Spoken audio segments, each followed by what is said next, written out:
بسم اللہ الرحمن الرحیم۔ السلام علیکم اسٹوڈنٹ، کلاس 6 اسلامیات کا ٹیچر حافظ نوید اور میرے بچوں آج لیکچر نمبر 27 کے ساتھ حاضر خدمت ہوں۔ آج سبق کا عنوان جو ہے وہ صلح حدیبیہ ہے۔ کیا ہے؟ صلح حدیبیہ۔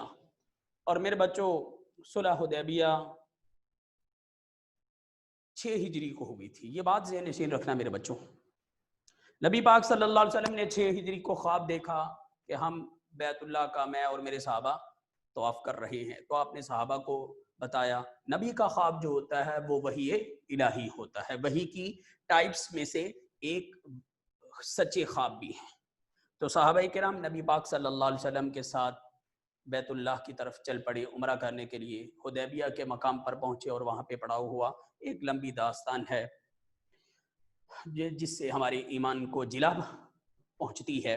تو میرے بچوں آج ہم سبق صلح حدیبیہ اس کے 1 سے 5 تک شارٹ کویسچن کریں گے، ایم سی کیوز اور ریڈنگ میرے بچے خود کریں گے۔ جی، پہلا سوال، بیعت رضوان حضور اکرم صلی اللہ علیہ وسلم نے کس صحابی کا بدلہ لینے کے لیے کس سے لی؟ بیعت رضوان حضور اکرم صلی اللہ علیہ وسلم نے حضرت عثمان کی شہادت کا بدلہ لینے کے لیے صحابہ کرام سے لی تھی۔ جو آپ کے ساتھ عمرے میں عمرہ کرنے کے لیے جا رہے تھے وہ تمام صحابہ آپ صلی اللہ علیہ وسلم کے ساتھ مل کر گئے تھے اور ان سے آپ صلی اللہ علیہ وسلم نے بیعت لی۔ رسول اکرم صلی اللہ علیہ وسلم نے 6 ہجری کو خواب میں کیا دیکھا؟ جو شروع میں نے ایک ہنٹ آپ کو بولا تھا وہی بات آ گئی۔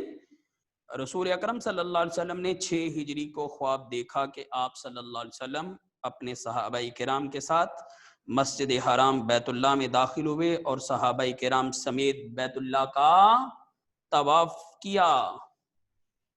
جی، کویسچن نمبر 3، صلح حدیبیہ کا معاہدہ کن لوگوں کے درمیان ہوا؟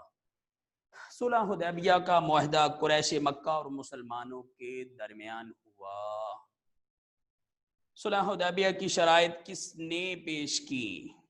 صلح حدیبیہ کی شرائط سہیل بن عمرو نے پیش کی، جو کفار مکہ میں بڑا عقل مند اور معتبر جانا جاتا تھا۔ کویسچن نمبر 5، قرآن پاک کی کس سورت میں صلح حدیبیہ کا ذکر آیا ہے؟ سورۃ الفتح میں صلح حدیبیہ کا ذکر ان الفاظ میں کیا گیا: اے پیغمبر صلی اللہ علیہ وسلم، جب مومن تم سے درخت کے نیچے بیعت کر رہے تھے تو خدا ان سے خوش ہوا، جو کچھ ان کے دلوں میں تھا وہ اس نے معلوم کر لیا۔ تو میرے بچوں یہ تھے 5 شارٹ کویسچن جو ہم نے پڑھے۔ امید کرتا ہوں آپ اچھے طریقے سے یاد کریں گے۔ میرے بچوں اس لیسن کی اچھے طریقے سے ریڈنگ کیجئے گا، آپ کے ایم سی کیوز خود بخود سالو ہو جائیں گے۔ ٹھیک ہے میرے بچوں، کل تک کے لیے اللہ حافظ، السلام علیکم ورحمۃ اللہ۔